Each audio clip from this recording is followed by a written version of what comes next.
সকাল হয়েছে, হালকা সোনালি রোদ ছাদে পড়ছে, পরিবার ফজরের নামাজে মগ্ন। নামাজ শেষে সবাই একে অপরকে সালাম জানায়, শান্তি ও উষ্ণতার মুহূর্ত। আজ সকালে রুটি একটু মিষ্টি হবে। আজ আমরা ছাদের বাগানে নতুন কিছু চাষ শুরু করব।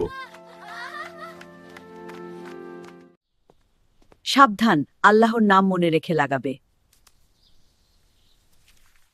ছেলেটি মাটি খুঁড়ে চারা লাগাচ্ছে, মেয়ে ধীরে ধীরে পানি দিচ্ছে। মাটি ভালোভাবে আল্লাহর নিয়ম অনুযায়ী প্রস্তুত করতে হবে।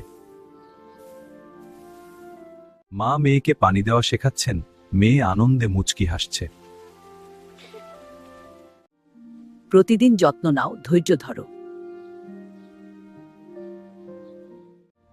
দাদি, আল্লাহ কি আমাদের চারা দেখবেন? অবশ্যই, আল্লাহ সৎ পরিশ্রমকে দারুণ পুরস্কার দেন। দেখো মা, আরো সুন্দর। হ্যাঁ, আরো ফুল লাগাই। এখন আরো সুন্দর দেখাচ্ছে। বাবা ছাদের রেলিং পরীক্ষা করছেন, যেন সবাই নিরাপদ থাকে। সবকিছু ঠিক আছে, ছেলে মেয়ে সাবধান। পোকা, ভয় হচ্ছে। ভয় না পেও, আল্লাহর সৃষ্টি সবই আমাদের উপকারের জন্য। চারা বড় হয়ে কখন ফল দেবে? ধৈর্য ধরো, আল্লাহর ইচ্ছা হলে সময়ে ফল দেবে। পরিচ্ছন্নতা আল্লাহর প্রিয়। ছেলে মেয়ে একসাথে বাগানের চারপাশ পরিষ্কার করছে।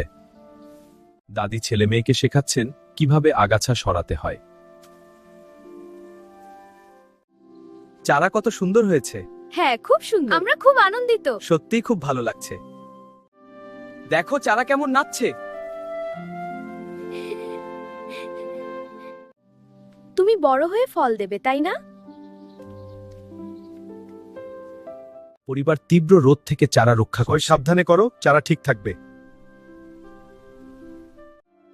আগেও ছাদ বাগান মানুষের উপকার করেছে। এই বাগানগুলো শহরের মানুষের জন্য খাবার আর ছায়া দিত। বাবা বোঝাচ্ছেন, পরিশ্রম ও কাছে মূল্যবান। পরিশ্রম করলে আল্লাহ সবকিছু দারুণ পুরস্কার দেন। তুমি ভালোভাবে দাও, আমি পাশ থেকে দেখছি। ছেলে মেয়ে একে অপরকে সাহায্য করছে পানি দিতে। দাদি খুশি হয়ে দেখছেন, ছোট বাগান বড় শিক্ষা দিচ্ছে। ছোট বাগানও বড় শিক্ষা দেয়। বৃষ্টি শুরু হলো, পরিবার ছাতা দিয়ে চারা রক্ষা করছে। সাবধান, পানি যেন ঠিকভাবে যায়। দাদি, চারা কি ভিজবে না? আল্লাহ রক্ষা করবেন। আজকের দিনটা খুব ভালো ছিল। হে আল্লাহ, আমাদের পরিশ্রমে বরকত দাও। আমিন।